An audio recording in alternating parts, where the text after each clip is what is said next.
rammed you, he didn't bump you, he didn't nudge you, he rubbed you. And rubbing, son, is racing. And welcome everybody to Locked On iRacing. We are up to episode number 3, and I am Peter Wilkinson, and I'm joined tonight by Braden Martin. How you going, mate? Good. Busy week as usual, but feeling alright. Long weekend, short weeks, and it feels like there's just no time in the world. I think all I've done is had a marble marathon all weekend and got nothing else done, but that's okay. How you been for your extra long weekend? Pretty good. It was weird actually. I was saying to a couple of colleagues from work, I woke up on Sunday and I actually just felt super relaxed, and I finally felt like I got some energy back. And then it was like, oh yes, and I've got the Monday as well. So spent Monday relaxing. Woke up Tuesday morning feeling just as tired as I've ever felt. So I don't know. Yeah, it's false sense of security. Don't rest. Don't rest. Anyway, I don't want to talk to you anymore because we've got a special guest tonight, and I'd like to introduce everyone to Ira Fehlberg. How you going, mate? Yeah, g'day guys. Thanks for having me. No problems. All the way from the other side of Australia. What's it like over there at the moment? It's only 4 hours on a plane. Yeah. No, it's sort of coming in autumn, start of autumn, so not really hot days, but yeah, no, weather's been pretty good.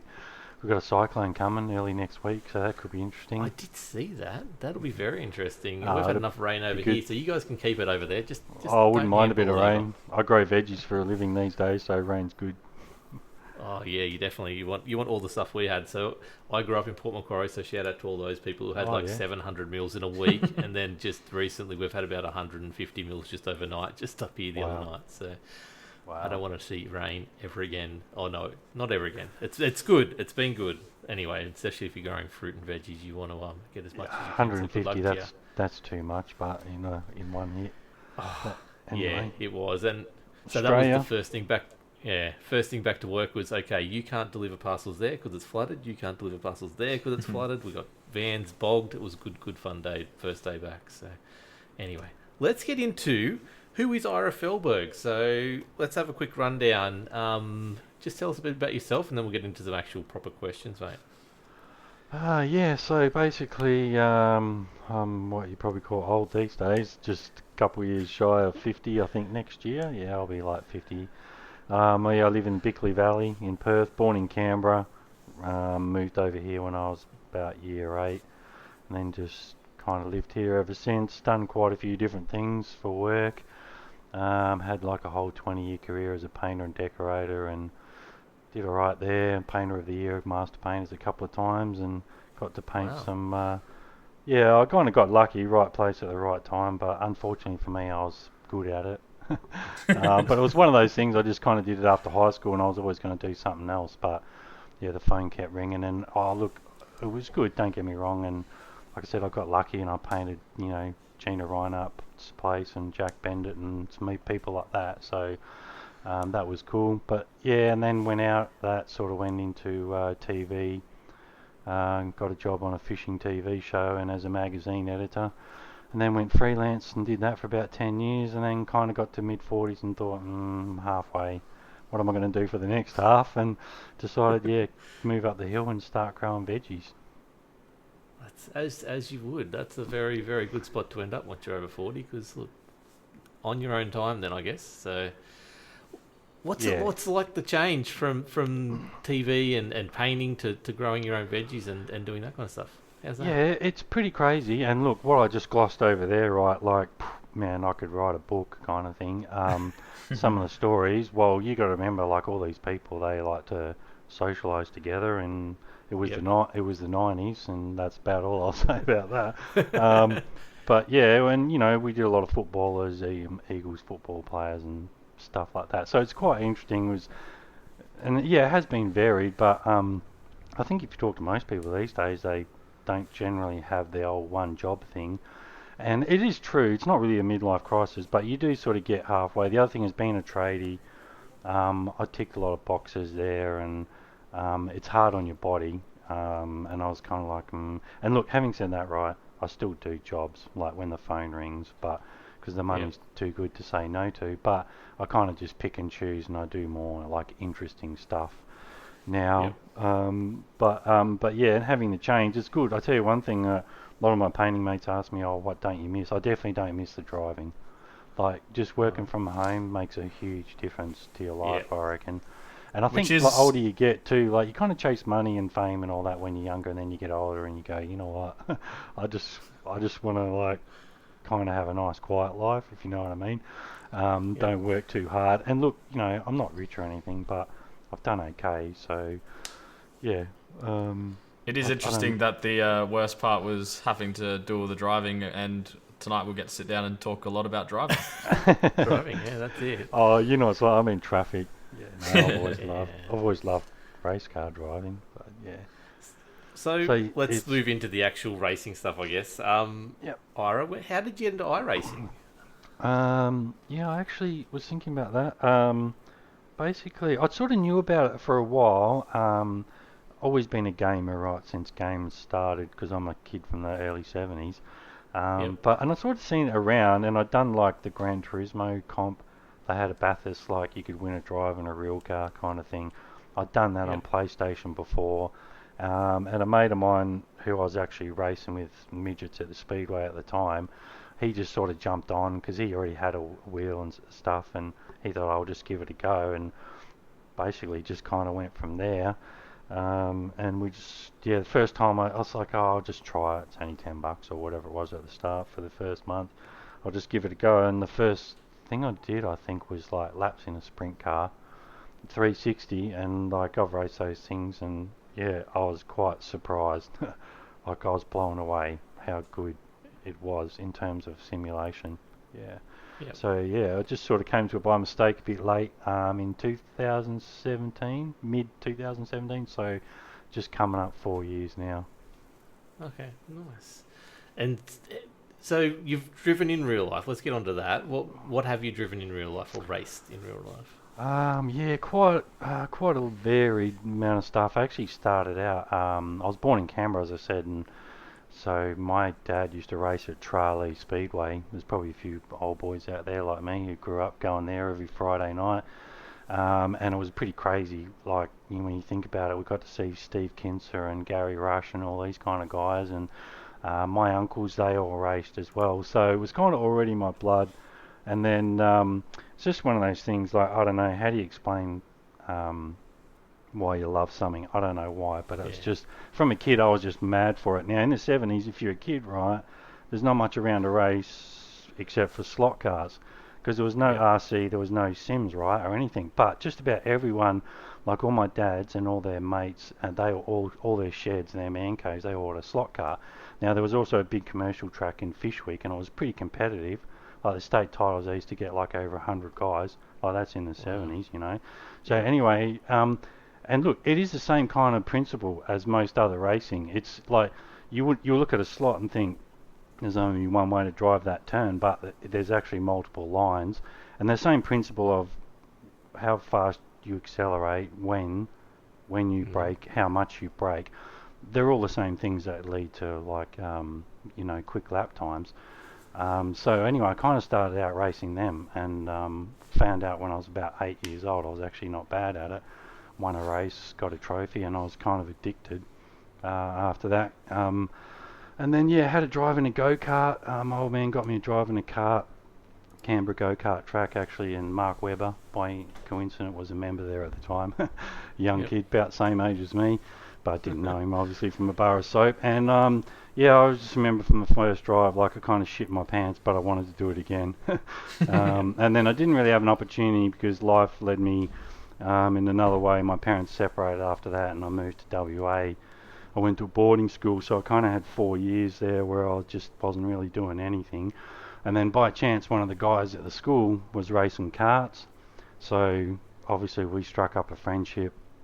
I ran spanners, like, crew for him for about a year or two, and then just bought a kart, got into karts, did that for about quite a few years. And when I first started out, I was racing. My first race actually ended up being a bit of a metaphor for my career, I realised later, because I was racing, Garth Tander was in my class. And the funny thing was, here's a funny story, he was a 16-year-old kid when I first met him. He was an apprentice at Flat Out Go-Karts in Perth, and he used to rebuild my motors for me. How's that? Wow. But anyway, and then he'd spank me on the weekend. My first race, I started like P30 something, because back then Tiger Kart Club, like they were massive grids, like 30, 40 cars, 50 plus Wow. for a title. So yeah, I started 30 something. All I remember is Garth lapped me on the last lap. It was raining, and I finished 8th. Wow. And I kind of realised right then, and I know it sounds a bit funny, but you know, I kind of built like a half decent trophy cabinet just staying on the black stuff. And I kind of realised then, hey, you don't have to be the quickest guy. You just got to, like, you know, there's racecraft and all that. So yeah, and then I kind of tried to progress, but got to Formula Ford and ran out of money. And then yeah, life sort of led me other ways. And a guy that I was actually racing karts with, he started a new class at a speedway, which was like called quarter midgets, so half the size again of a midget with a smaller motorbike motor. And they had no suspension or anything in those. The first ones were pretty rugged, a lot of fun, super cheap. Like you could go race them for $6 kind of thing, right? Super cheap. And then I sold my car, and I regret that. But I was getting into something else in life. I was getting into the magazine, fishing, TV work, and I was fishing tournaments, and I had a whole career actually fishing tournaments all around Australia. Got my one and only state title in that. And I should mention in karts, yeah, I never got a state title or anything. My best result, I think, was like a state round win and a couple of like seconds. But a second at a club day, like at Wanneroo, was like, yeah, man, back in the day, that was like you had to beat Garth and his brother. Yeah. Which was another funny story. A lot of people asked me, was his brother faster than him, Dirk? And yeah, he was. I remember the national titles at Wanneroo, like around about late 80s, early 90s, and Dirk won 2 titles, I think, and Garth won 1. But yeah, so anyway, went fishing for 10 years, then came back and ran the midgets again, and they'd progressed a lot by then, full suspension, basically all the same adjustments as a normal midget, but just a lot cheaper. And they lap about a second a lap slower than a 360 sprint car. So they are so much fun, so cheap to race, and just like, yeah, and something about open wheels, just, yeah, it's balls out kind of thing. So yeah, and then in the meantime, I did a few other little bits and pieces, a couple of rallies, did a couple of races in a 360 sprint car. That was about it. A lot of track days at Wanneroo. And then, yeah, I sort of was planning to go back to karts probably this year. Got out of Speedway about a year or so ago, mainly because nowhere to race local. You got to tow 400 Ks and a lot of politics. Plus, I was really enjoying the sim racing, you know. And then this year I had a plan to sort of go back and run karts just a little bit, just for fun. And then I had a little hiccup, as you guys know, at Christmas time. Yeah. So those plans are kind of on hold, but I'll probably get back to that. So yeah, and I've been lucky enough to drive a lot of sort of kind of fun cars at track days and stuff like that. So yeah, that's about it for real life. Wow. I've got to ask, and I'm afraid to ask because it's probably going to send us down another 5-minute chat, but where's your favourite fishing spot? Oh man, it's really hard to choose because I've actually been around Australia about 3 or 4 times. Yeah. I'd probably have to say right up the top, like Arnhem Land. I was lucky enough to go right up there, like you go to Darwin and then fly out, or the Kimberley. Because up north, people don't, I don't know, before you go up there, you don't really think about up north as like lots of water. But then when you go up there, you realise there's 100 times more water there than there is down here. But having said that, Tassie's also like pretty special, you know. Anywhere remote is good, I like, because it's generally not untouched, but yeah. Less tough. Definitely something different. Yeah. Okay, so we better get back on the tracks. What's your favourite car and track in iRacing? Oh, well, as you guys, it's not going to be a popular answer probably, but at the moment I'll probably have to say the Skippies. Now, look, you know, I have driven the V8s and all that, and I did about 2 years, you know, racing devs and all that, you know, because that's what all the cool kids do. But from a racer's point of view, look, they're tough, they're hard. If you want to get good, I'd say drive them. But they're not that much fun. The other thing is I found they're hard to follow close, you know. So I really like the TCRs. Yeah. We ran 6 seasons of them, and that was a lot of fun because you could follow close, and even like, you know, someone like Jackson on certain tracks, like a really fast guy, he might only be a second or 2 a lap faster than me.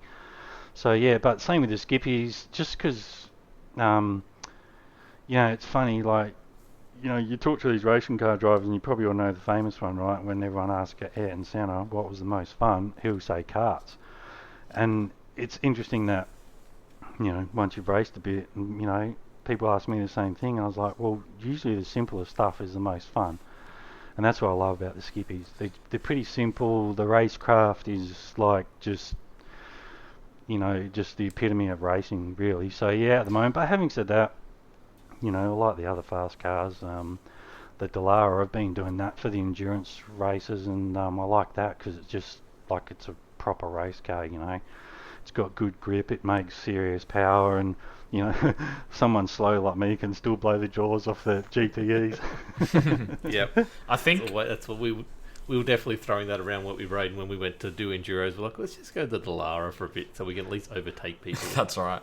I think it's interesting that you say like the appeal is that close racing, and it's kind of what's come out of what a few of the drivers in the V8 supercars are really excited about the next gen cars. How with the reduced aero, hopefully there'll be less dirty air and they will be able to actually race. The amount of drivers that are annoyed with the fact that as soon as you get within, a second of someone where you should be getting that draft up on them, you're actually getting stuck in dirty air and can't even make an overtake. So, yeah, well, it's the same as F1, and look, the fans have been saying it for years, get rid of all that aero junk, but part of the problem with motorsport too, right, is that it doesn't really go backwards. It's always going to get more technological advanced, so it's hard, especially for organisers. That's one thing I'll have to hand, to NASCAR. They're pretty good like that. They kind of will make the change, but yeah. There we go. Look, the skeppies are really fun, but I'm definitely finding that problem of trailing close to someone at the moment is causing me a terrible amount of issues, which I don't want to see much again. I don't think that's the skippy's fault though. Yeah, no, it probably isn't. It's definitely a me problem, but we'll talk about that later. So let's plug who you're racing for at the moment. So I race with a team, me and another guy, Steve, basically kind of co-run a team called 111 Esports. So when I first came on iRacing, I kind of just got lucky. I fell in because the guy that I was racing with, Darren, he knew a guy, Steve. They were playing Rust together, and iRacing as well, and they were just like jumping with us. And they were a bunch of guys who all kind of fell out of the same tree. They were on the same level as us, just wanted to have fun and all the rest of it. And then by coincidence, I got dragged onto a big team, CMR. A lot of people probably remember them. Well, they were one of the better teams. They had a lot of V8 drivers. They were winning like top split, Le Mans and stuff like this. And so that was pretty cool to be on a big team and see what it was like. And then unfortunately, that guy moved back to London, shut the team down. So a bunch of us who were on that team, a lot of guys kind of went off and just raced with their mates because that's what most people do.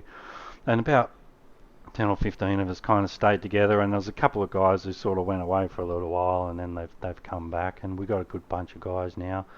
There's only about sort of 10 of us, but yeah, and we're a pretty cruisy team. Like, we don't have too much structured practice and all that. We try and keep it fun. Definitely for the endurance races, we put a fair bit of work into it. But yeah, so that's my team, 111.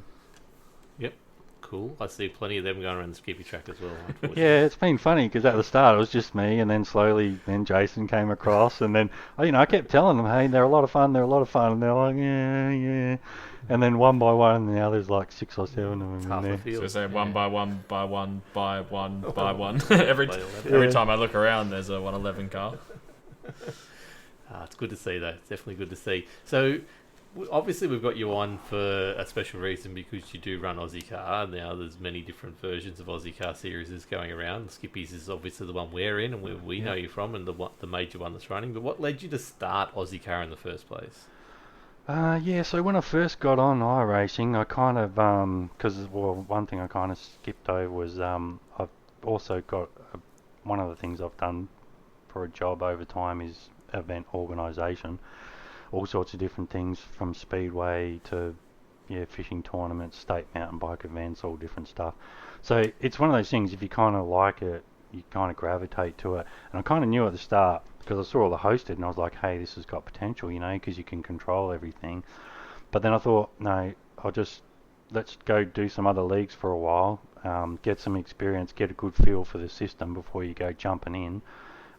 Take your time, don't rush it, kind of thing. So I did that for like literally about 2.5 years, and then I don't know, I just kind of got to the point where I felt like I was ready, and then I was sort of ready for a little while, and then doing a lot of my research, I realised like how much like when something new comes along, either a cool new track or a cool new car, everyone's all over it, right? And then like 3 months later, no one wants to drive it. Not really, but you know what I mean. So I thought I'll just wait for something like that to come along, and then they dropped the TCR class, and I've always been a big fan of like British 2 litres and all that kind of stuff, and Toka touring cars. So I was like, this is my chance. I'll jump on that, and yeah, it was really good. The other thing is just when COVID, I was just before COVID hit, so there was a big influx, and I was really lucky with the turbo touring cars. I had 6 really good seasons there, and some of the best like races on iRacing flat out. You know, Cooper Webster season 2, no one even put a finger on him. You know, and we see now he's racing Gary Rogers Motorsport, and Thomas Hinds won the season, Jackson, Susan Harlow. So yeah, it was a good field, and I kind of surprised myself. I had good success early, which I knew then less successful things were coming, just because that's how anything is in life, really. But yeah, so that's, and I got frustrated because obviously I should backtrack on what you actually asked me about. Why did I start? Obviously, I listened to your first one last week about the whole IR and the SR system, and it's, you know, here's my thoughts on it, real quick, right? I hate it, right? I hate it, right? But here's the thing, show me a better way, right? Now, and don't worry, right? I spend all day, every day thinking about it. Now, I'm telling you, there is no better way, right? If there was, I'd be very surprised. Now, you might be able to tweak it a little bit, and people say, oh, just make it so if you get hit by behind, right? Well, dudes will just brake check, right? One thing I learned about computer games, right, or simulations, whatever you want to call them, people find a way. So it doesn't matter what you do. Now, the other thing is, it's kind of like on the road, right? Insurance-wise, right? If someone jams their brakes on and you run into the back of them, it's on you, right? Now, you can say her brake lights weren't working, it was raining, they jammed on. Doesn't matter, right? And actually, when we do our race control events, incidents, we have the same thing, right? If you make contact from behind, it's on you. And you know, sometimes people will say, and I'm pretty sure me and Braden have actually had this conversation, because when he ran into the back of someone at Nürburgring, oh, you know, I was off the throttle the whole time, I was on the brake. You know, unfortunately, these things just don't matter, right? We don't speak of Nuremberg, Ira, just so Now, the reason they do that, right, is because it's just way too hard to police. It's just way too hard. So, unfortunately, yes, I'll be the first to admit, it's not fair sometimes, but really, at the end of the day, the good racers like sort of make their way to the top. But the problem I found, right, was that for me, a lot of the official races it was mostly a negative experience. And like I thought I was a reasonably tolerant guy until I got on iRacing, right? And then I realised, and I was like, you know what? It was actually like starting to affect me. I was like, you got to sort this out, because you know you just can't. I don't have enough time in my life for stuff that's not fun, right? I try and keep it all positive. So I was like, you know, I found my way to hosted racing, obviously did a few leagues, that was a lot better. So then I just started figuring out, you know what, I'll run a league, and I figured out by doing a few small things, right, like even just like making people fill out an entry form, right, there goes half the idiot factor right there. We have a small fee, obviously $3 a week, which covers live broadcast and live race control. That $3 a week, there goes another half the idiot factor. So a few small things like that you can do make a big difference.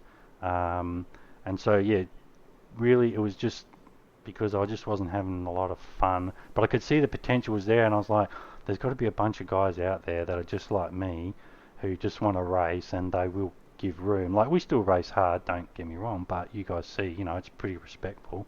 So and it's more just about you know, you have your own ideas for like stuff that you think will be fun, and sometimes they're right and sometimes they're wrong. Yep. But yeah, that's really, and it's something I've kind of always done.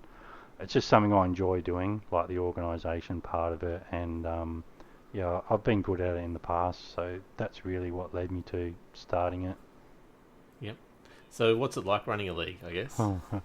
Oh man, it's like having kids. I do that. Like, Yeah. I tell people when they ask me that, because I do get asked occasionally, I say, however hard you think it is, right, triple it, right?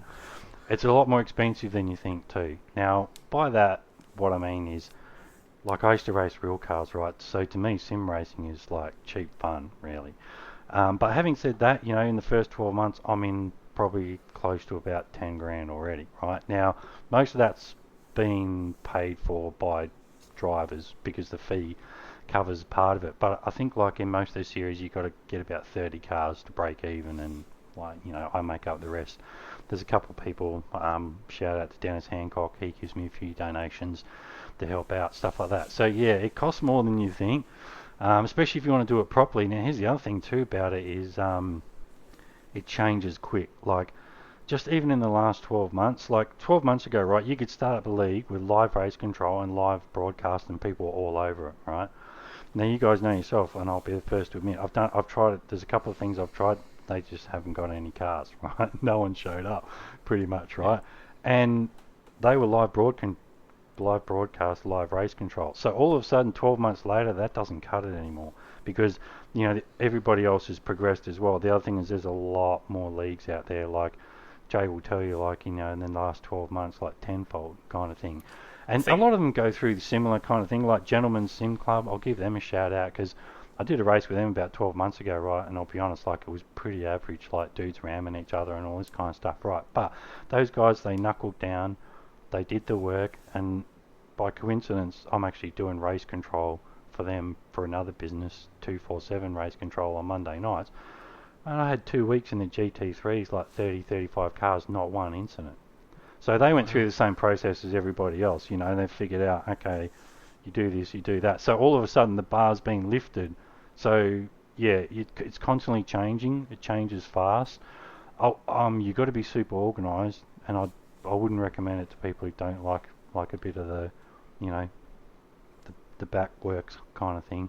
But other than that, it's good fun, you know, and it's one of those things. I do enjoy doing events and organising. So, you know, it's satisfying, especially like at the moment. You guys know in the skippies, like it's like the best kept secret on there, I reckon, because, you know, I'm so lucky to have like those, you know, 20, 30 drivers in there, because man, you can go to a lot of leagues and you'll struggle to find 20 or 30 guys who can race together like that, you know.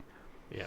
And I think just like week after week as well, not just, you know, one good race here and there and then a complete mess for the next 3. It's been pretty much consistent over 3 or 4 seasons now that the large majority of the field is able to race really close and have some hard battles and shake it off at the end of the day. Yeah, that's you're never in fear of your car as much as you used to be in the first couple of seasons anyway. Well, that's mainly because I qualify away from you, Peter. Yeah, I know. That's it. We won't talk about that though either. Because I think we won't go there anyway. Not yet. What's the biggest challenge of running a league? Probably, yeah, that's a really good question. And even though you gave me these questions yesterday, I thought about it today. That's a really hard question to answer, actually, because I don't know if there's anything to it. It's mainly people management, really. It's more about, look, if you're pretty organised, you'll be okay. But it's mainly about people management. The other thing is you've got to have the right motivation, right? Because people will see through it in a heartbeat if you don't have the right reasons, you know. And I was just about close racing, but yeah, there's nothing too hard about it. I would say be organised, and it's, you know, you've got to set your standard, whatever that may be, and just stick to it. You know, we've been lucky.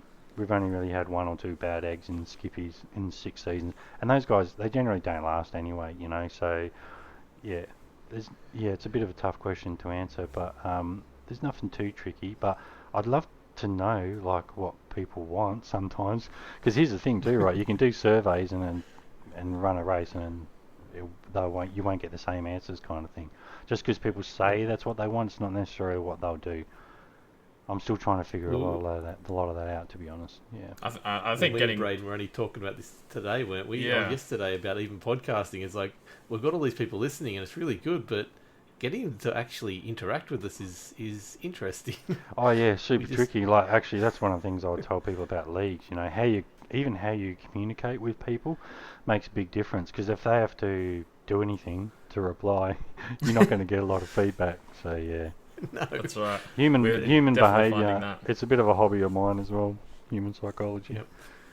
Shout out to everyone who has reached out and done and given us questions and given us feedback as well. Though you guys are legends. Absolutely. You're doing a great job.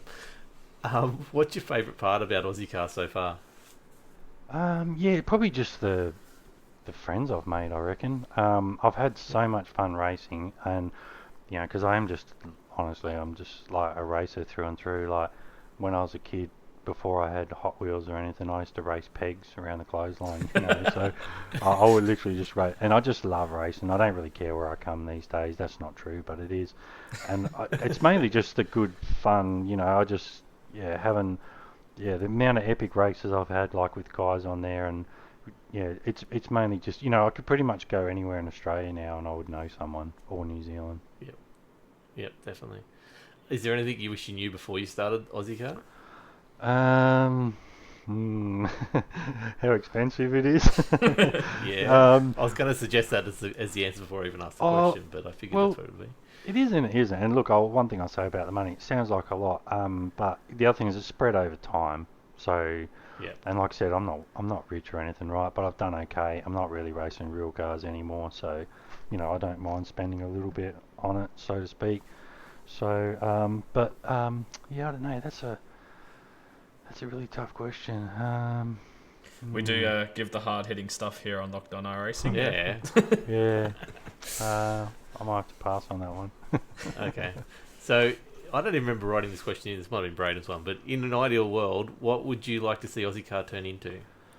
Look, I just wanted to play... Well, actually, I should go back to, because the other question you said before was the motivation. Main thing I saw that was lacking in other leagues, right, was that they weren't really teaching people how to race. And there was a lot of, like, bad habits. I see it just cultivating bad habits. So a big part of, the Auzicar rulebook, it's designed around teaching people, to be better racers. And I tell you what, I got a little, warm fuzzy when I heard Braden say that on the first podcast that, he feels that's one thing Auzicar's like really taught him. And so that's one of the motivations. And what, how big would I like it to get? Look, I don't really have any, grand plans to like make it massive, because however big it'll be, that'll be up to other people, not me. I would like to definitely run a few more classes, but there's a lot of pretty much most of the cars out there. There's someone doing it proper now. It doesn't matter what car you like. So I would just like it to be a place where anyone can come regardless of how fast you are, and that's one good thing about the skippies and the other stuff, that special events we do. Doesn't matter how quick you are, there's someone to race.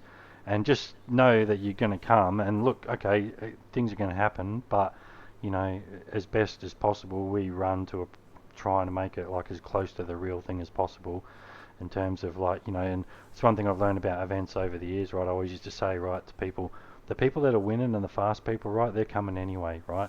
So you've got to tailor your events to be a good experience to everybody from mid-pack down, right? And if the guys down the back aren't having a good experience, they're not coming back. And that's one thing I will say about my league. While I do get less cars than some other leagues, you notice I have a much better retention rate. Like most people race all the way to the end of the season, whereas I notice a lot of other leagues, by about halfway through, it's like down to 15 cars kind of thing. Yeah, no, definitely. So we touched on it before. You do some endurance races. What do you like about the endurance side of iRacing? Yeah, they're the most fun, I reckon, actually. Couple of reasons. Mainly because they're a team event, so shared success, I reckon. There's something about it. Shared misery. It's cool winning races by yourself, but it's also a lot more enjoyable sharing it with other people. Plus, you hang out on Discord, and you guys know what it's like. You've done one already, and it's just like when you start that day, right? You couldn't possibly make up what is about to happen. And I just love the fact we know that all too well. Just ask Dennis Adcock. Every single race you will do in your life is like that. That's what I love about racing. Yeah. You just never really kind of know. So the other thing is, look, I'm not the quickest guy. I've never really been a good hot lapper, right? But like I said, I've done okay over my real and sim career just by, being smart and playing the percentages. Because I realised early on when I first started racing karts, like I was getting spanked by Garth by a second a lap, and I'm like, Okay, then I've got to figure out, I've got to do all the little things that all the other drivers won't do and just learn as much as I can about racecraft. The other thing is I quickly discovered is that good mechanics that drive are generally pretty quick guys. So if you figure out the mechanics of the car and you learn setups and you understand that, that's what I like about the endurance races. Like me and Stewie, we normally spend a good anything from 2 to 4 weeks like working on a setup, and that's one tip I'll tell people out there too. Like these paid ones, right? You know, they're cool. I won't name names, but they're cool. But the thing is, right, that's what everyone else is doing, right?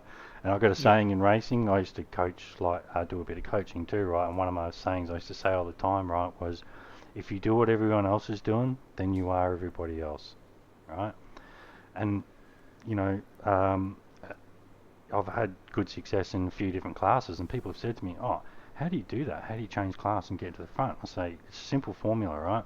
You find out what the quick guys are doing, then you copy it, right? Don't try and reinvent the wheel, just copy it. Then try to improve on, break it all the parts of the process down and try and improve on each of those by a small amount. And if you can do that, then generally you'll get to the front. And so that's what I like about the endurance races. They really reward that. You don't have to necessarily be a hot lapper. If you can be mistake free, you can do alright. And yeah, they're just a lot of fun. They're grueling, as you know, like, but that's what I like hard too, because the more you do hard, the easier easy will become, you know. Yeah, Like you go back to the skippies after the Dallara and everything feels like it's in slow motion. It's definitely something we found that, I think. Yeah, I was just say it's definitely something I found as well after driving those hour plus stints. I remember the first couple of times I went back and did a 25-minute skippy race. It was like, oh, wow, that was easy. Whereas beforehand, like 25 minutes felt like it was on the limit of my concentration. Like I was sore, I was, all sweaty and hot and worked up because that's just all I'd done. But after doing a few longer races now, like 50 minutes doesn't feel so much anymore. Yeah, exactly. Yeah, So always what's test your yourself. dream track? Sorry. Sorry. Dream track. That Real. you want to see in iRacing? Oh, in iRacing. Well, I was going to say in real life, I'd have to say Nürburgring's on my bucket list. I think that's probably the best track in the world to me. Yeah. So it's probably my favourite track on there. But the one I'd love to see, a couple of fun ones. I would have to go Pikes Peak. Even though they bitumised it and ruined it, but they could still, on the iRacing, they could do a dirt version like quite easily. Or Isle of Man, because I reckon even in cars, it would be like, I don't know if you've seen that YouTube video of the Subaru going around there, but yeah, something like that would be fun. And then obviously they're probably never going to do them, so I'll say I'd like to see obviously a lot more Aussie tracks. It would be cool if we could have V8 series or even Skippy series that were just all on Aussie tracks. And look, here's the thing about iRacing too, right? People do complain, they say rah rah. Here's what you got to remember, right? At some point they'll have every track, right? Because if we all live to be about 70 or 80, right, hopefully, touch wood, at some point they're going to have more. So they're all coming anyway. It's incredible piece of software. Like, for someone like me who came from Space Invaders, like, to be able to even sit like in my lounge room and race Max Verstappen, like, it's just, even to this day, for this old boy, like, it's just mind-blowing, Yeah, definitely. Any other cars or features you'd like to see in iRacing? Monster trucks?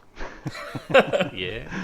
Some people drive like they're driving monster trucks anyway. So. Yeah. Look, I went through it.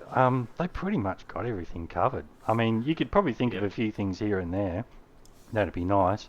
I'll see the Formula V they put up. I don't know if that's legit, but that'll just be like a slow skippy. But it could be a lot of fun. It's very popular, especially in the UK. I think it's the most participated class, I'm pretty sure, over there. And it's obviously popular here because it's cheap. But yeah, I don't know, really. I think they pretty much got it covered, to be honest. And look, I'm not one of those people that complains about the service, like I said, because I know what it was like when we had nothing. So yeah, I think they pretty much got it covered. I'd like to see more Aussie content, definitely, for sure. A few more Aussie tracks. And look, we got good tracks. There's good tracks. Like even Morgan Park, something like that. Those more obscure ones, they'd be nice. Yeah, cool. And your best moment in iRacing so far? Yeah, probably. Well, probably my best win is I've won a 13-week Skip Barber series, Division 9, I think it was, 2017. Yep. So that's probably my best win. And also got third in V8 officials, Division 7 one season. I haven't got a podium. One of my goals is I really want a podium in an endurance race. We've had fourth a couple of times now and a lot of top tens. So I'd really like to do that. But yeah, the Skippy one, and I should tell people real quick, especially like for people that are like coming up, the formula that I use, same thing, right? I'm not that quick, right? But like I was about 700 or 800 guys, right? And I had to beat them. And I'll be honest with you, right? If I had to come second, I would have been filthy, right? Because 3 months work, right? Like I don't do second. Do you know what I mean? Like I wanted to win. I wanted one of those certificates on my wall. So okay, so here's what I did, right? I broke it down. Here's the process, right?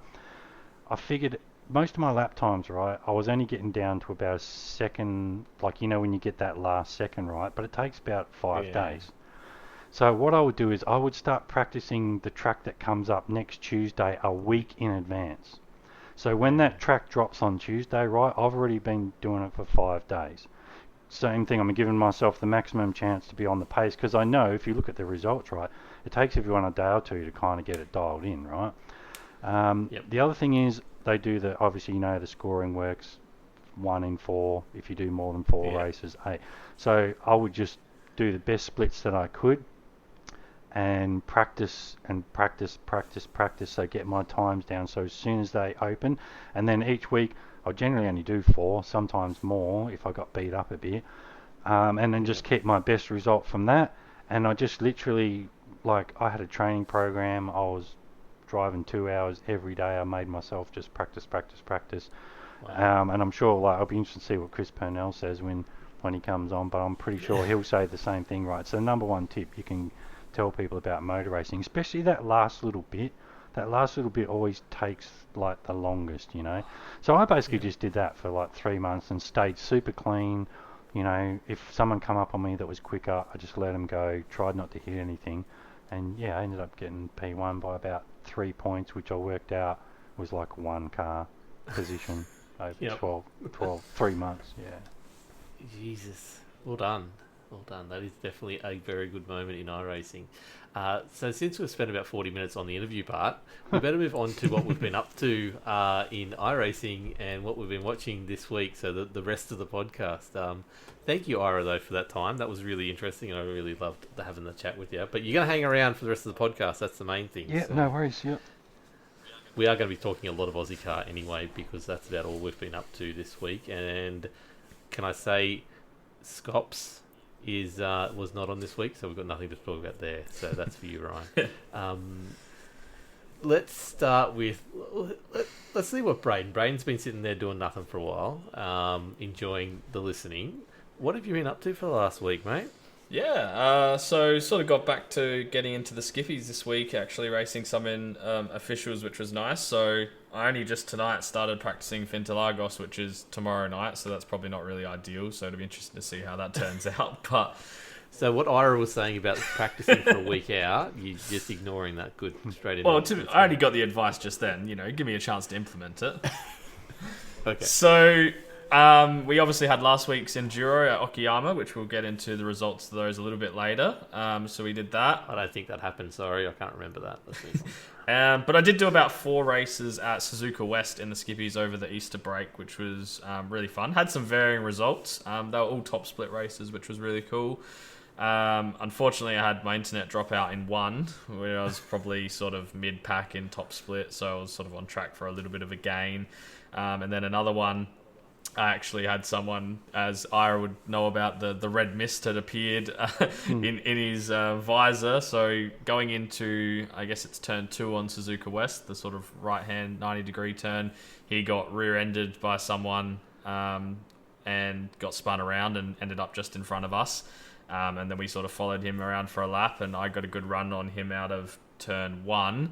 And then coming into turn 2, I could see that he was just going to dive straight up the inside. So I lifted off, let him go through, but he rear-ended the car in front of me and basically did the exact same thing that had just happened to him. So that was a bit annoying. And that car spun straight in front of me and unfortunately took me out of the race. So that was pretty frustrating. But the other 2 races went really well. So I managed to get an 8th as car 11 and then a 4th as car 6, which was a really fun race.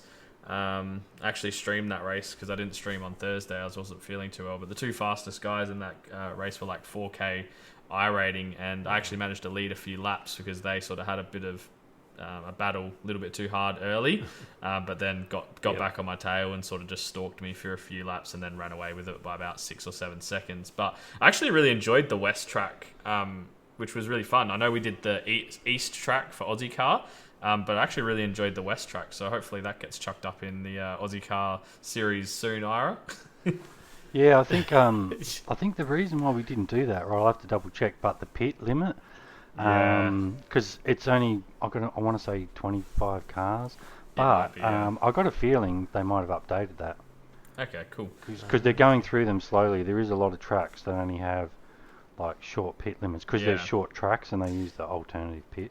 Yeah, because I didn't even realise there was a pit lane there, so that was a bit of a surprise. But it's a really fun track. Like, it's got a bit of a mix of, those slow right 90-degree sort of turns. There's the quick 90-degree turns. There's still the hairpin, and then you got spoon, which is that sort of fast-flowing one. And there's still enough draft to make it quite interesting as well. So that was pretty fun. I didn't know one of the best tracks on there, Suzuka, I reckon. Yeah, I did an oval race, which was something I hadn't done in a while. So.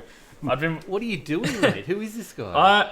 I don't know. I'd gone down the YouTube rabbit hole and had caught up on the Arca Break videos, which if anyone hasn't seen, go check out. If you just type in Arca Break on YouTube, you'll find it. It's basically a guy that just takes the voice chat from some bottom split Arca series races and puts a recording of the video and just listens to everyone trash talk each other, but puts it to a background of classical music. It's absolutely hilarious. So after watching that, I was like, you know what? I want to have a go at some ARCA racing. I'm a D class, so worked out perfectly. But then I kind of instantly regretted my decision because it was at Lania or whatever they call it, which is so small and tight. So I just assumed I was going to get punted left, right, and centre, but I actually ended up managing to get a 3rd place, which was really cool. So it was a really fun race. I led for about half of it, but a guy that started car number 1 that started last, I guess he didn't qualify, ended up catching me, and then I got punted a couple of times in the rear by lapped cars. Thankfully, not enough to spin, but enough to let 3rd place overtake me. So I ended up in 3rd. But yeah, it was actually kind of fun. Like it did remind me that I actually don't hate ovals and I shouldn't avoid them as much as I normally do. So yeah. How about yourself?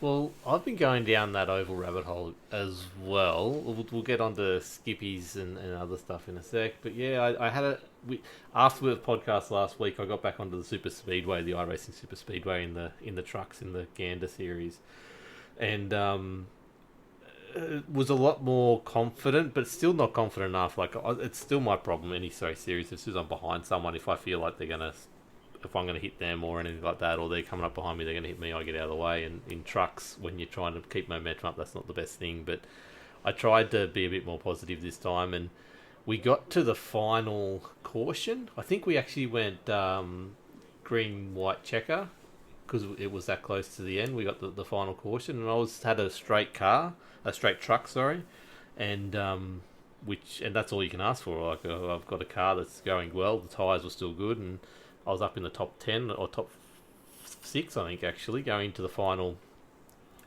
green, white checker, and then one of the guys has actually pulled out. Oh, that Peter guy behind me, he's been fast, look out for him. And I'm like, I haven't said a thing whole race. And like, I felt like I had momentum, and then I did the same thing. I balked at someone, let them pass, lost momentum, lost the race by 0.25 of a second. Wow.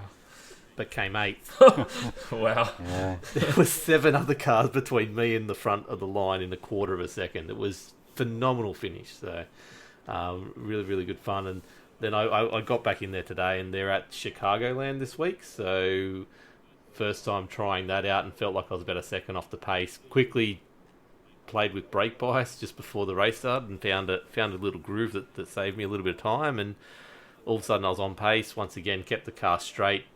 Guy spun in front of me, but he blinked in and out. And I think he blinked out as I went through him and then blinked back in just as I went past him. So no damage, but got 4X out of it. And once again, got to the final. We got green, white checker.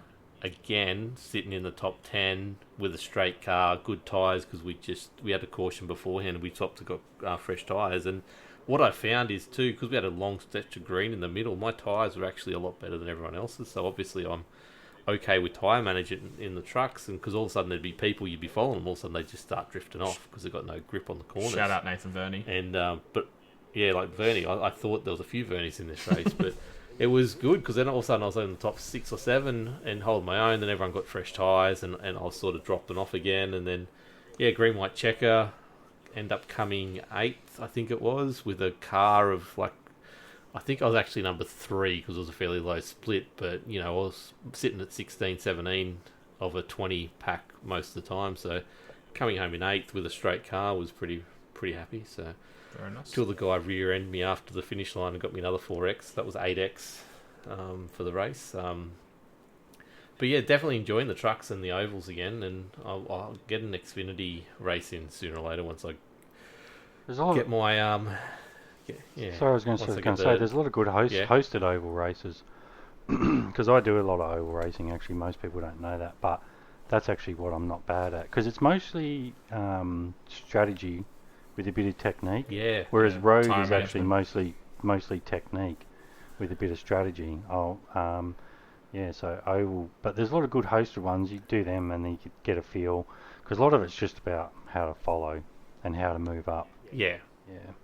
Yeah, I tried V8s on ovals at one stage, but cleared out of that first time about halfway through, and it was a caution every 5 minutes, and I'm just like, this is not for me. What class are you in oval? B. Oh yeah, that's right. So yeah, okay. yeah, so I'm only about 1300 I rating, but I'm enjoying it, and I do like the strategy of it, and definitely the fuel consumption and the tire wear. The tire wear in particular is something you don't think of too much. Oh yeah. In road racing until, because everyone sort of wears around the same time unless you're Nathan Verney. So You got to stop that. You're all we do. But yeah, it makes a difference on oval, and you can see obviously iRacing has spent a lot more money on the oval side of things because that's where their biggest audience is, and you can see, you know, the pit crew jumps out and changes your tyres, and that bit of immersion is way better. I love the sound of them changing the tyres as well. I don't know why, but just something about that sound just makes me feel like I'm at a racetrack.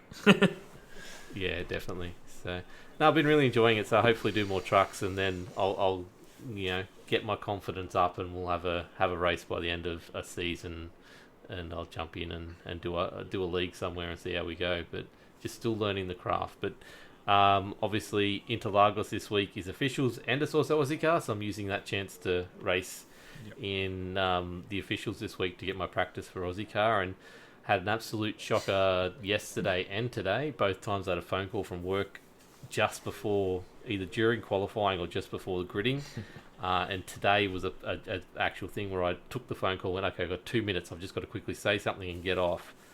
Pressed grid up, made the phone call, and then everyone gridded up, and like 20 seconds later it was lights were starting to go, and I'm like, quick, I've got to go, see ya. That never happens as well. No, it never happened. So I missed the start completely. I went from 6th back down to about 13th by the first corner, which at Interlagos, that first corner, it's not a bad thing. But then all of a sudden, a couple corners in, I think so 4, the double left-hander at the end of the straight. All of a sudden I hear Justin Howe on the radio abusing someone after I got net-coded off the track almost. And I'm like, oh, what, wasn't me, Justin? He goes, no, it wasn't you. And he had a guy just decide to go straight there as he's turning and take him out.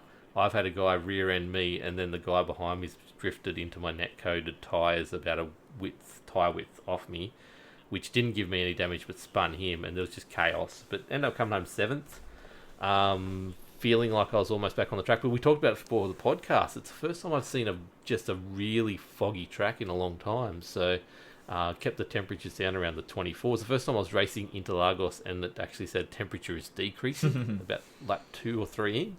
And yeah, the lap times we had to keep really low, but had a good battle with a guy called Taka for most of it. Most of the time I was just getting out of his draft to try and sort of not overtake him, but not running up the rear if he broke early. And then he sort of broke early, and then I'd end up diving down the inside of him accidentally, and we'd end up battling around corners. I'm like, mate, I'm not trying to fight you, I'm trying to draft with you. But yeah, he didn't listen. We kept on fighting the whole way around. He ended up getting ahead of me in the end. So, but yeah, that, and then the one yesterday was I started not enough fuel because I didn't change it because I was thinking about the phone call from work, and then spun 3 times, took someone out, had a terrible race yesterday and got like 13th, lost 50 iRating points, and want to forget about that. But that's the official stuff I've been doing. We'll talk about the Ozicar stuff I've been doing in the results. Ira, what have you been racing in the last week? Yeah, well, I am actually back doing officials. I haven't done them for about 2 or 3 years, and this season I actually just thought, you know what, I'll go back, mainly because I'm getting to that point now where I sort of want to be in the top split, you know. And before, when I was on there, just wasn't good enough, and I actually thought to myself, you know what, go away for a couple of years, come back, which is pretty much what I've done. So yeah, I've been doing the skippies each week, and I've been going okay, been beat up a couple of times, but I normally aim for, if I get top 3 in the second or third split, or win, like first, second or third, or in the top split, or generally sort of like around 5th to 10th, I normally get enough club points, because that's really what I'm trying to do, build a championship again. Yep. And I'm sitting about 6th already, like after about 700 or 800 people after 3 weeks, and I haven't won a race yet. I've got a couple seconds and thirds, but yeah, I had a couple good races at Okayama, just stayed clean. And those, what you were saying before about that first turn stuff, you got it. That's what part of the trick of sim racing. One of the adjustments I had to make too, right? Because at the start, people running into me, right, and I'm like, you know, these dudes are crashing into me, and then I got dudes on the forum saying to me, "It's all you." I'm like, what? This is crazy, you know what I mean? Because I come from real life racing. But then I realised, no, you know what? They're actually right. So what you got to do is you got to anticipate that. If that dude's coming up the inside and he's going to dive bomb, get out of the way. The other thing is what you were saying about following close. When I approach a braking zone, I have a rule, generally, I just don't overlap. Unless I really know that guy ahead of me and I know exactly where he's going to brake, I don't overlap. Because the problem is with the sim, the internet, you know, all that, it's not like real life where you can't just, you know, react real quick. There is going to be some kind of delay. So yeah, part of the trick of being a good sim racer is anticipating those people coming. And once I kind of changed my attitude a little bit, I found, I started getting a lot better results. Yeah, definitely. The first thing I do if I see someone going silly, I just let them go past.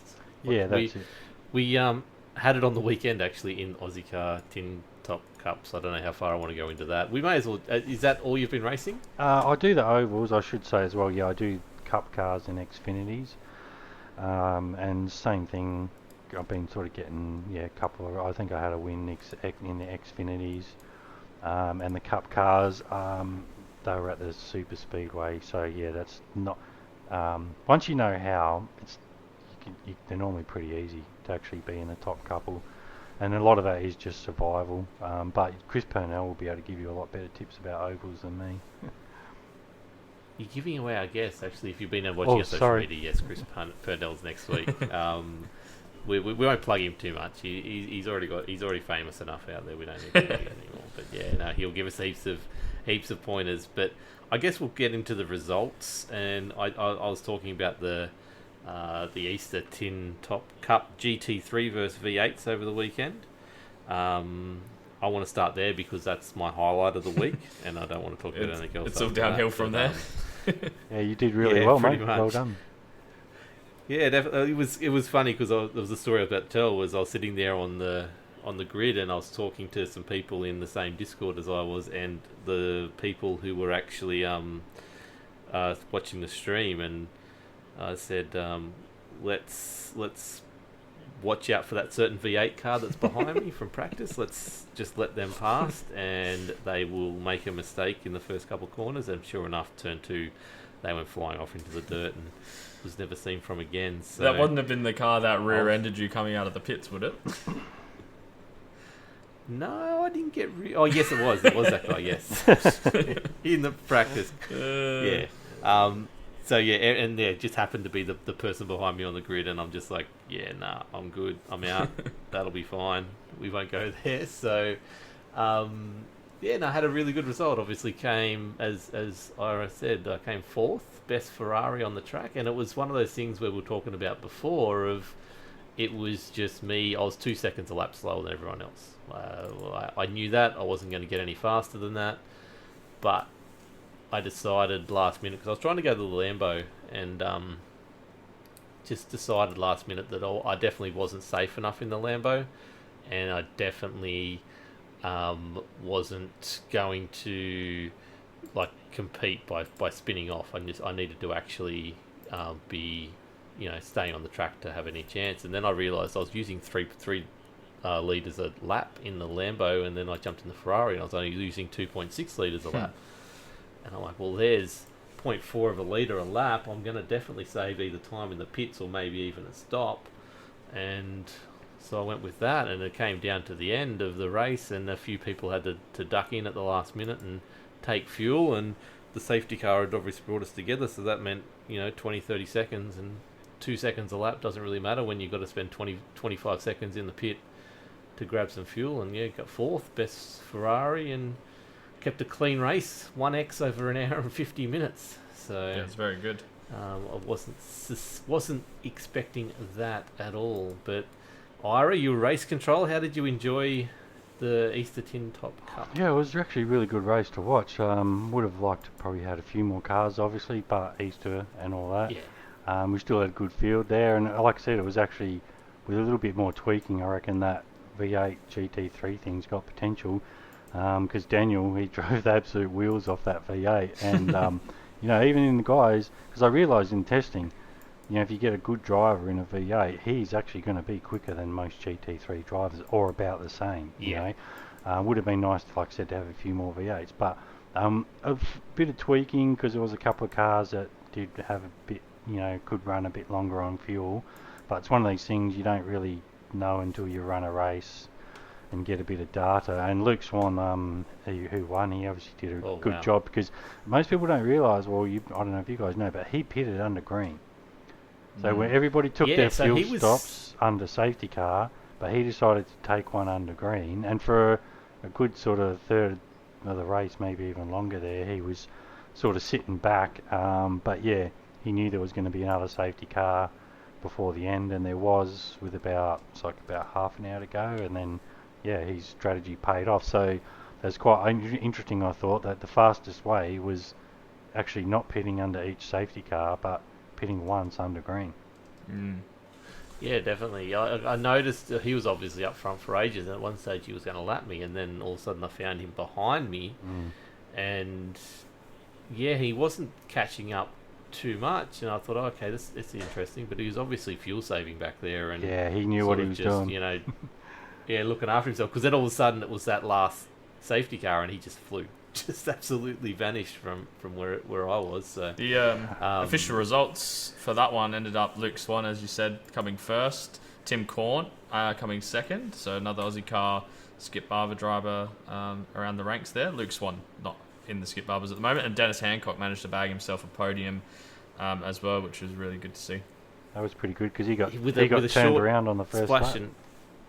And he had a short splash and dash right at the end too, which sort of he was leading, I believe, at that stage, because I'm pretty sure Jim was telling me the leaders just pitted, and I'm like, ooh, got very excited there, and just jumped out of pit lane just as I crossed the finish line. I'm like, damn it, missed out. But yeah, no, he had an amazing drive in the Lamborghini I think he was in, so very well done to Dennis. And now he's sidelined with some steering wheel problems at the moment. Although I did see him in the Aussie car practice earlier, so hopefully he managed to sort something out maybe. Yeah, okay, cool. That's very good news. But yeah, so very, very good result. So Daniel was the number one V8 from, even though he had to pit there at the end, I believe. Yeah, there that's wasn't a lot of V8s in there. Yeah, I think the track temps as well. When I notice when the track gets hot, it affects the V8 more than the GT3s. I think they probably cost him a bit at the end there, but yeah. Cool. So, other thing that we did during the week was the Aussie cars at hockey hard. Yeah, so I was going to say probably a little And- bit too much about your triumphs, Peter, and it'd probably be a bit more appropriate to start talking about where things didn't go so well.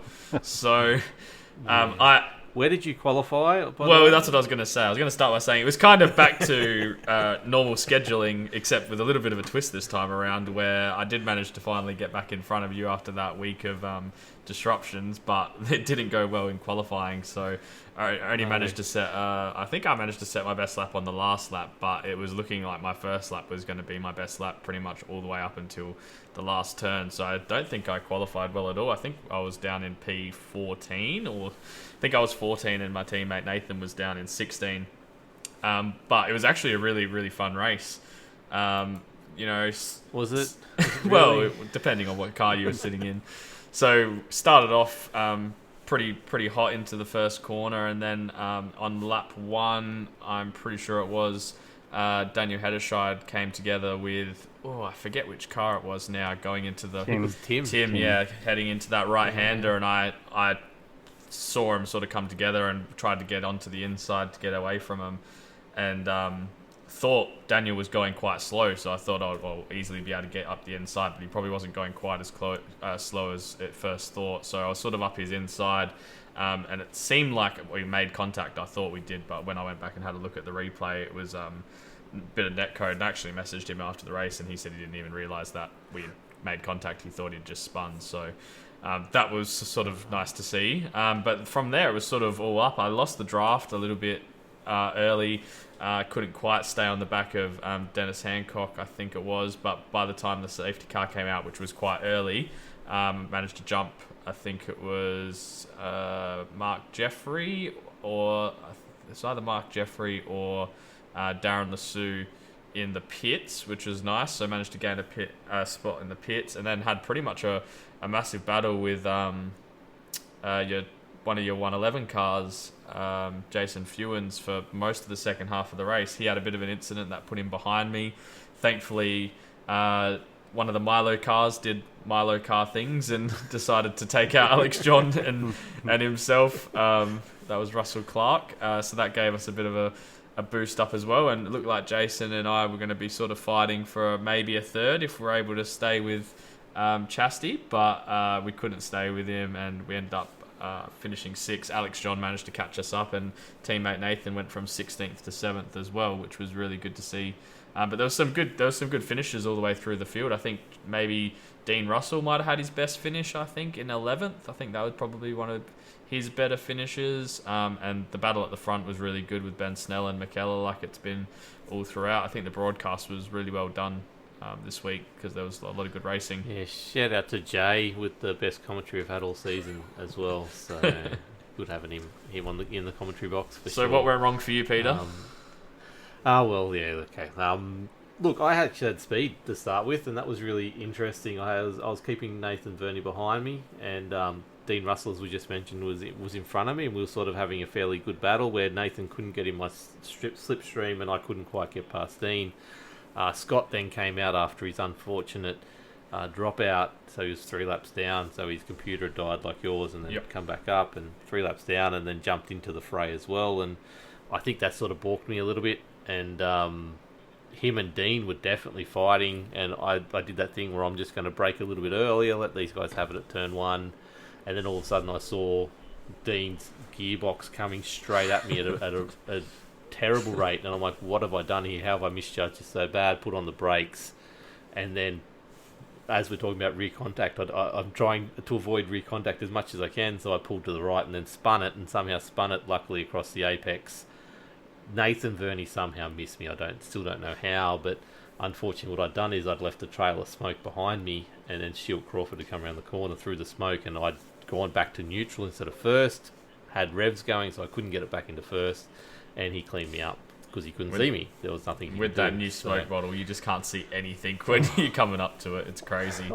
I watched the broadcast, and I'm like, how did he not get around me? And then I've watched the broadcast, and I've gone, oh yeah, cool, that's exactly what I would have done too. So just that slip into, if I'd have slipped into first instead of neutral, I would have been fine. I would have been moving again, would have got off the track, would have been fine. But just panicking and all that kind of stuff. But safety car, got me back into it. The stupid thing about the safety car is I had to tow, and I saw this, yeah.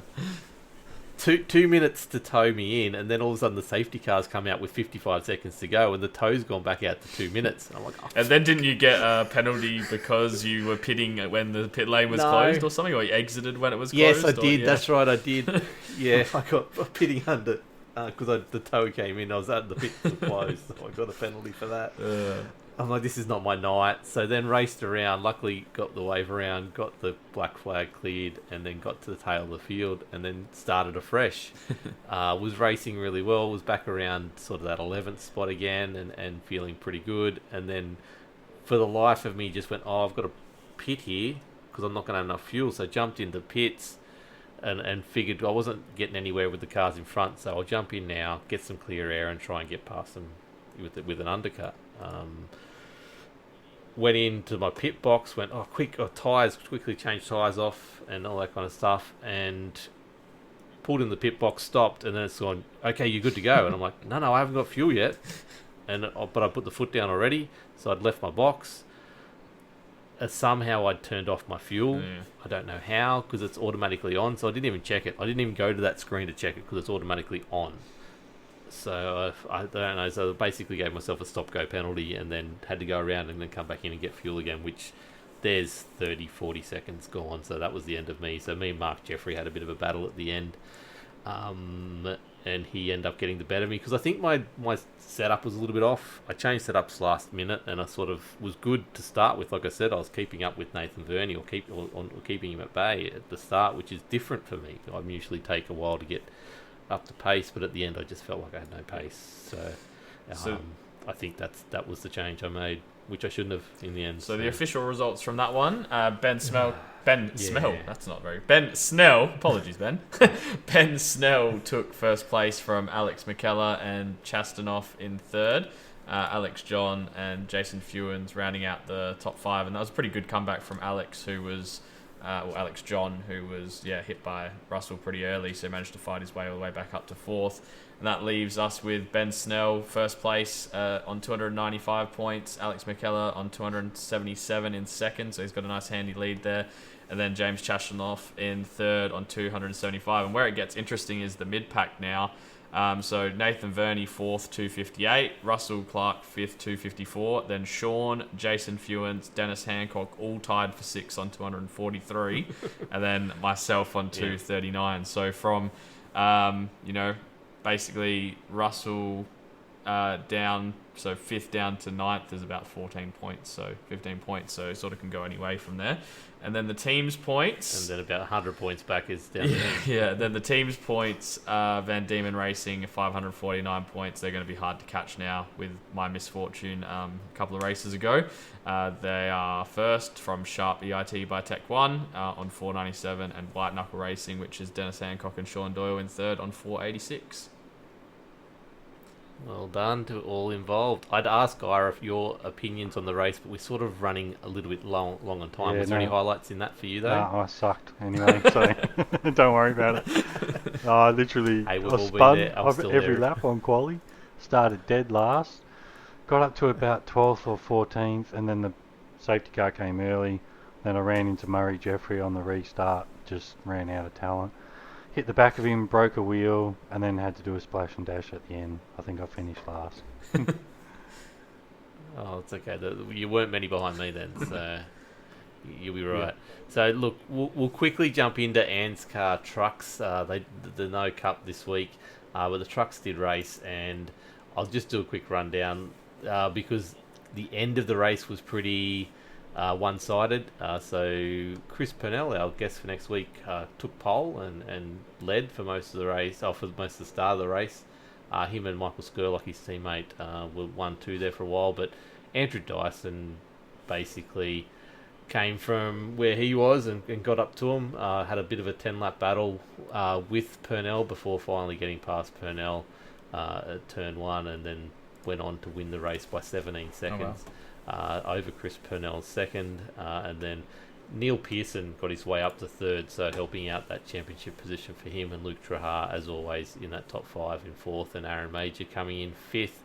No actual major incidents from that race, which is really good, and well done everyone. But that leaves the standings now. Stephen Williams still with a commanding lead because of obviously all 9 races over Luke Trahar in second.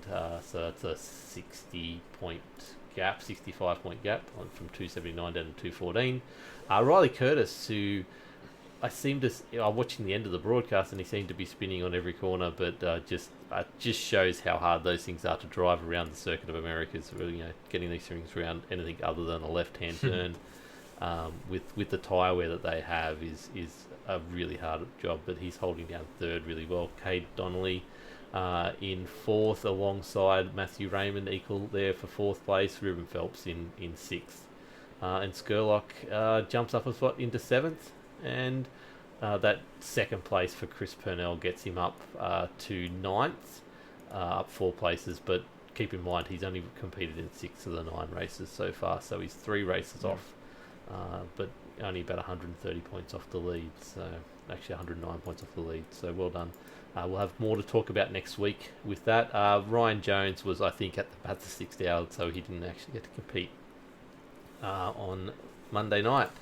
Unfortunately, bit of a busy man. So, other than that, there's one other series that I need to give a shout out to. So, if you want to go to Into Sim, which is IN the number 2 and then Sim Esports Network, this is one that Aidan Schultz from ANZCAR has started up for Friday nights. If you're interested, we'll be starting fairly soon with round 1. So this is going to be a bit of a different race type each week. So they're doing NASCARs as round 1 around Indianapolis, 80 laps, 75% fuel. Then they're doing the Watkins Boot in an IndyCar round 2, 40 laps in that, and Eldora 10 lap heats in the dirt midgets in round 3. So this is every Friday, and then they go to Miami in the NASCAR Cup car. The Legends around Bathurst, and then Lanyard in the same another dirt street stock. Chicagoland in the V8s, which will be interesting, 130 laps and 75% fuel. Laguna Seca Porsches, the Porsche RSR, and then so on. There's a 12-week series there. So if you're interested, go to the Facebook page.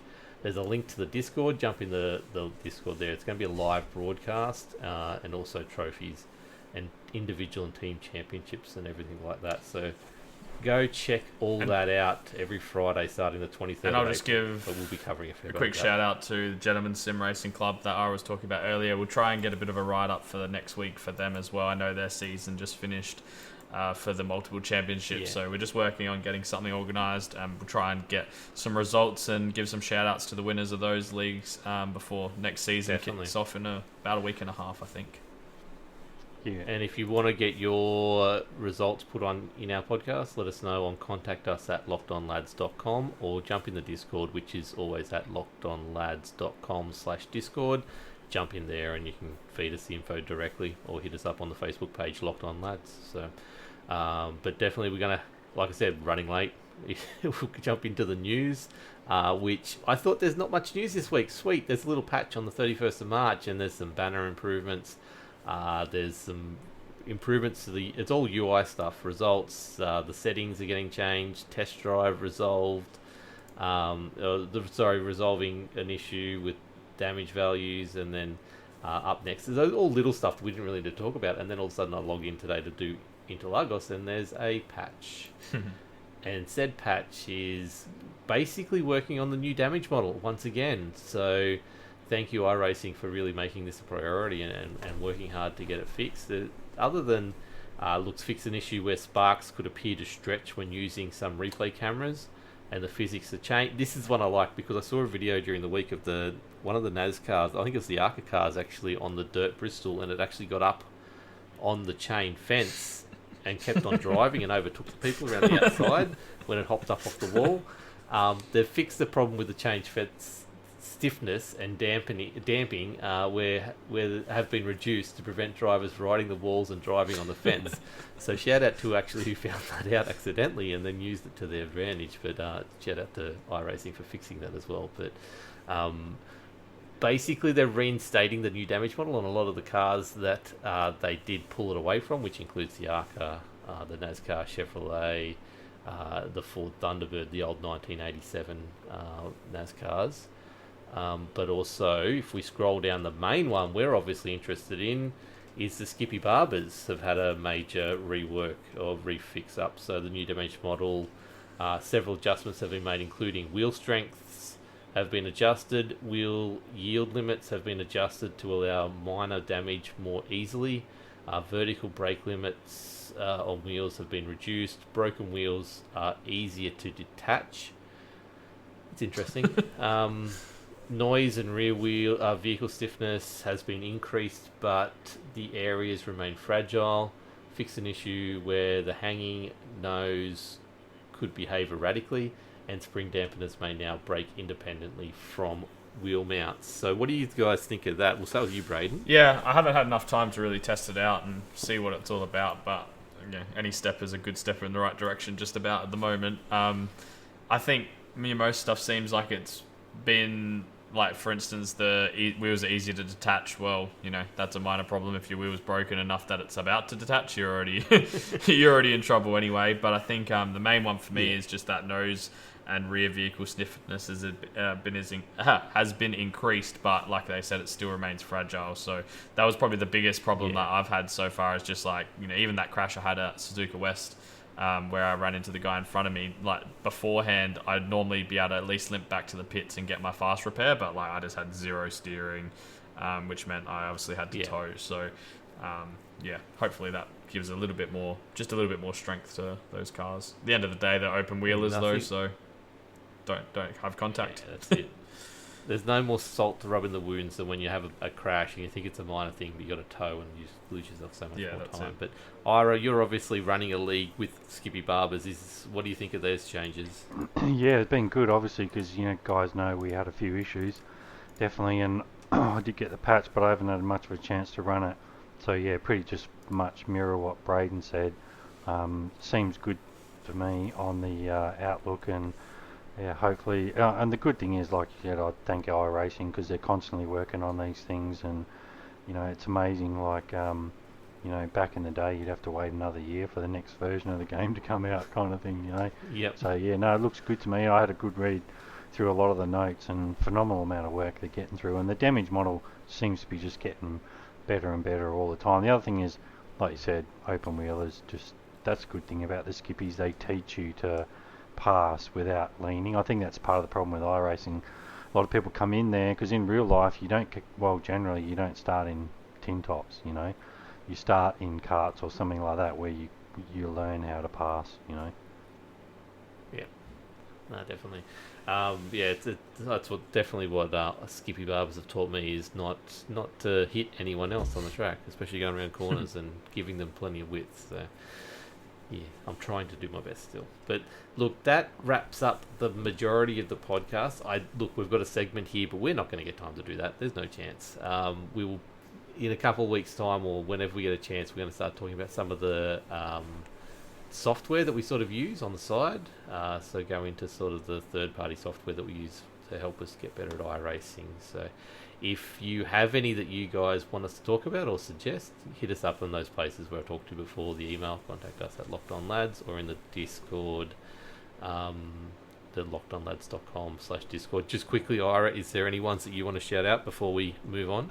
No, not really. Just want to thank you guys and just say great idea to have the podcast. I think it's been long overdue in Australia, and I know a few people have talked about it, but as you guys already know, it's a reasonable amount of work, and I think it's good. I look forward to in the future, and just want to thank you guys for having me on. Flattered to be the first guest on here, so yeah, just want to say thank you. No problems. Where can people find you and obviously Ozicar and anything like that you want to plug? Yeah, easiest place. Yeah, I should plug Ozicar. Easiest place is just Facebook. We are on Discord as well, but if you just come on Facebook and shoot me a message, I can send you the Discord link, because Discord's funny. I don't know, you do searches and you can't find stuff. So yeah, best place is Facebook, and then most of the drivers end up coming in the Discord and chatting there. And yeah, we're running the Skippies at the moment. Couple of weeks left for this season, then I've already been getting messages every other day about season 7, so should have the tracks finalised by the last week, and I've got something pretty pretty exciting this time. Well, I'm pretty excited about it anyway. So yeah, looking forward to announcing all that in a couple of weeks' time. No sneak peeks for nice. the podcast listeners. Oh, it's killing me. Don't worry, it's killing me. I'd love to, but no. We tried. It's only a couple of weeks. I'll give you the we did. exclusive. Yeah, the week before. You can Alright. put it on here. Sounds Okay. good. Sounds good. Okay, cool. Well, thank you. Definitely go check out, like I said, Ozicar on Facebook. If you are interested in a really good league that will teach you how to race and treat you with a bit of respect, or the drivers will treat you with a bit of respect. And as you've seen in the Discord today, help you out massively on and off the track. So, as we mentioned before, poor Dennis has had some wheel issues, but everyone has been jumping in there, giving him advice and helping him out and offering bits and pieces to get him back on the track. So, shout out to the Aussie Car Discord. You guys are all legends. Even though I've probably stolen half of them for the Locked On Lads Discord, I'm going well over there. But it's good to have everyone just working together as a team. So it's really, really good fun. Braden, quickly, where can people find you, mate? And what do you want to shout out? Yeah, so I'll try my best to actually stream the race this week. So over on twitch.tv/the1dwade. I didn't get a chance. Well, I could have streamed it last week, but I almost didn't race, to be honest. I wasn't feeling that well. So it didn't really fill up streaming. You can find me on Twitter at Braden Talks, and that's about it. I just want to give a little shout out to all the people that have reached out and suggesting guests, and I feel like we've got a pretty good lineup of guests coming up over the next 4 to 8 weeks that we can tap into. It's been really cool to see the response from people and people really happy to give their time, which is awesome. Yeah, no, I quickly, because I was shocked at how many people were reaching out already, and I sort of threw out an idea to you off the cuff, sort of half thinking about it beforehand, where we might have to do a sort of a separate 15-20 minute episode once a week as well, where we just interview some drivers without being part of the podcast. And with the amount of drivers that have put their hand up today and over the last couple of days, I think it's something we're going to have to seriously look at. Yep. So because otherwise we're pretty much booked out till midway through May at the moment, and we haven't even asked some of the people who volunteered their themselves today and suggestions today. That's so right. We will work out what we're going to do with that, but thank you everyone for the feedback and the suggestions and the volunteering. So it's really, really good to see. You can look, you know where to get me. Locked On Lads on Twitch, Locked On Lads YT on YouTube, Locked On Lads on Facebook. Facebook is the main place. I am shouting out as many series and different things that I can on there. So if you want to let me, I'll obviously promote it through there if you hit me up as Aiden did today. But yeah, definitely chuck on. Give us a like if you can. That's the thing. The follow and the likes are the things that help us out get exposure as much as we can out there. So on the Facebook. Thank you to everyone who's joined our Discord yet again this week. It's really good to see all the people coming through. LockedOnLads.com/Discord will get there. Wilco's Chill Zone is my little Twitter place. I'm trying to be a little bit more active on there, so thank you to everyone who watched me cook pizzas last week over Easter. They were really yummy and I put on too much weight eating them.